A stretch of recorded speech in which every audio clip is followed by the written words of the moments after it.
स्वागत है आपका बी न्यूज नेशन में। मैं हूं आबिद हुसैन शेख। दरबार यंग कमेटी का इंसानी जज्बा, जिंदगी या पानी में इंसानियत खिदमत में। क्या हिंदू, क्या मुस्लिम, क्या नेता, क्या जनता, क्या संघ संस्थाएं, क्या मंदिरें, क्या मस्जिदें, क्या मजहबी जगहें, क्या दरगाहें, हर एक अपना फ़र्ज़ कर्तव्य समझकर बाढ़ से प्रभावित सैलाब मुतासरीन के लिए कोई राहत के सामान तो कोई खाने की व्यवस्था के लिए अपने से जो बन सके वो कर रहा है। एक तरफ कुदरत पानी के बहाव में जिंदगियां डुबो रही है तो दूसरी तरफ इंसानियत जागकर एक दूसरे से हमदर्दी के रिश्ते निभा रही है।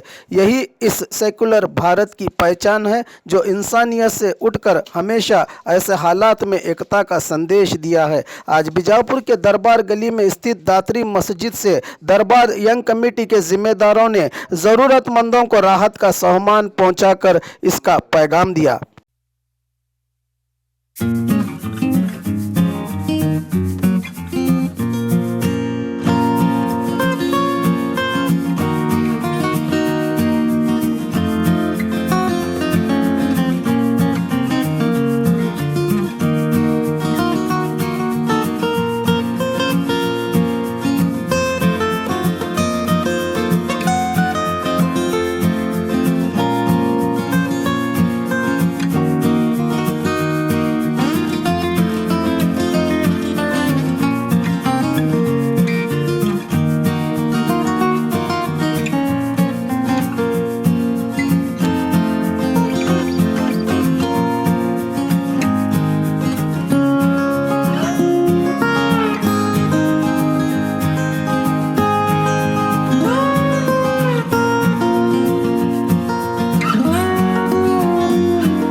और खबरों के लिए देखते रहिए B news nation. B news nation के लेटेस्ट न्यूज़ों को अपने मोबाइल में देखने के लिए यूट्यूब में बी न्यूज नेशन के चैनल के सब्सक्राइब आइकॉन को दबाएं और फिर बेल आइकॉन को दबाने पर आप लेटेस्ट न्यूज़ों को देख सकते हैं।